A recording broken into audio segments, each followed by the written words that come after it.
Namaste. I'm Alakananda Ma, Ayurvedic doctor and principal of Alandi Ayurveda Gurukula, an Ayurveda school in Boulder, Colorado. I'd like to dedicate today's video to all who've been affected by the martial fire in Boulder County. And all of us are touched to one extent or another. Those who've lost everything, those whose home is spared, but whose neighborhood is gone, those who have to drive past the devastation on their way to work, those who lost the beauty of beloved places and spaces, all of us who feel the wound to our once safe and comfortable locality.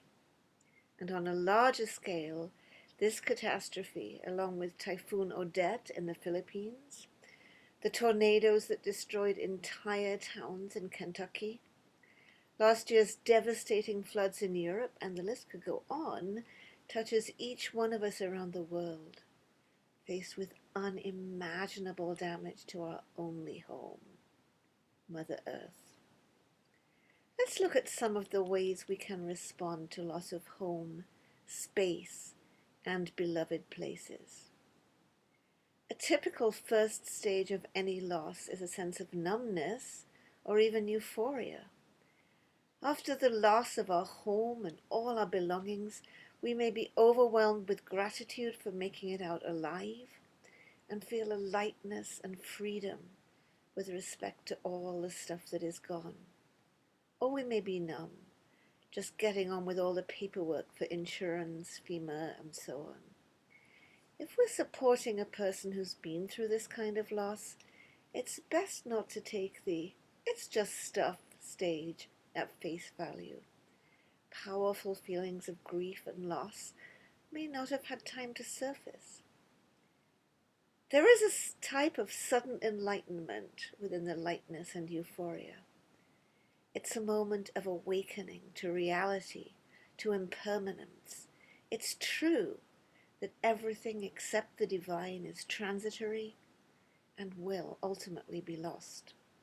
However, we need to balance that absolute view with our human existence in the relative world, where there are many things that we do, in fact, need to have.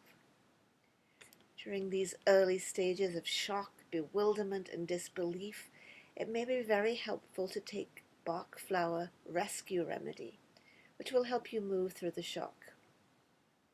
And once your circumstances permit, it's also important to calm your vata by oiling and sweating. Massage your whole body and scalp with oil, relax for 20 minutes, then take a hot shower or warm bath. Ideally, use sesame oil for vata, sunflower for pitta, and a blend of coconut, castor, and flax for kapha. The stages of grief don't manifest in a linear way. From the outset of a big loss, we may experience moments of intense anger, as well as a longing and yearning for all that our home meant to us. I will remember my days as a junior doctor. It's hard enough to be the one to bring the family into the parlor and break the news that their loved one has died. Harder still to receive a response of anger that only adds to the remorse and grief about losing a patient. We've seen this in the pandemic too. All too often, grief for the life we used to have manifests as anger towards public health officials. Where the fire is concerned, those of us who are affected might find ourselves expressing anger towards first responders who are trying to keep us safe to the best of their ability, or towards local functionaries. Such outbursts may not be logical or helpful, but they're quite natural. Patience and empathy are the best responses. Patience with ourselves, forgiving ourselves for the angry outbursts. Patience with anyone whose grief is expressing in this way. We may also experience guilt, regret, and remorse, especially if we lost a pet in the fires. We get caught in repeating loops of if only I didn't go to the store, if only I wasn't out of town, if only I was more prepared, and so on. These cycles are part of how we respond to traumatic loss. We blame others, we blame ourselves. It's part of trying to make sense of what happened. However, it isn't really helpful. If you get caught in loops of guilt and regret, try pine flower essence to ease self-blame. If you're trapped in victimhood, resentment, and blame of others, try willow flower essence.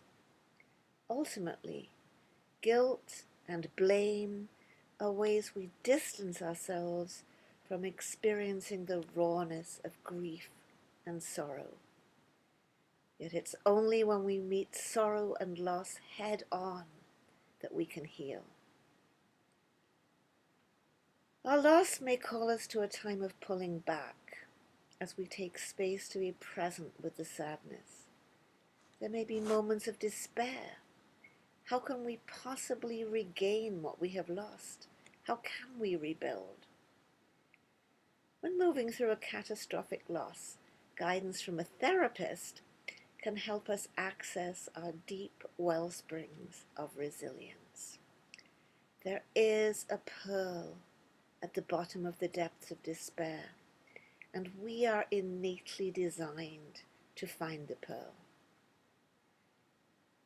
There's a flower essence, sweet chestnut, that could also be supportive in a time when we've lost everything and can't seem to find a way forward. And the Ayurvedic herb, Brahmi, can be taken as a tea to help us regain our balance. It's normal to move through emotions such as shock, anger, regret, blame, and despair.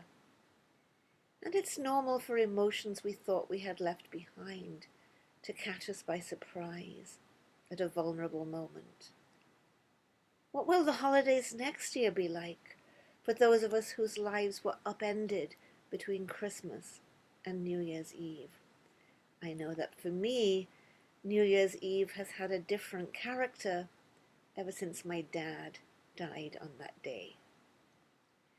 Yet if we can allow ourselves to be present with our feelings, then gently, gradually, little by little, they will transform, and we will be the richer for it. Bring a gentle and compassionate presence to your feelings of loss in the face of this tragedy, even when things seem overwhelming. And for all of us, let's remain painfully aware of what is happening to our earth and the impact of the climate crisis on our lives and those of all beings. As J. Krishnamurti wrote, "Out of the fullness of thy heart invite sorrow, and the joy thereof shall be in abundance. As the streams swell after the great rains, and the pebbles rejoice once again in the murmur of running waters, so shall thy wanderings by the wayside fill the emptiness that createth fear. Sorrow shall unfold the weaving of life. Sorrow shall give the strength of loneliness.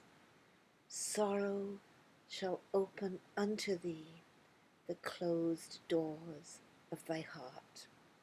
The cry of sorrow is the voice of fulfillment, and the rejoicing therein is the fullness of life." Namaste. See you next week.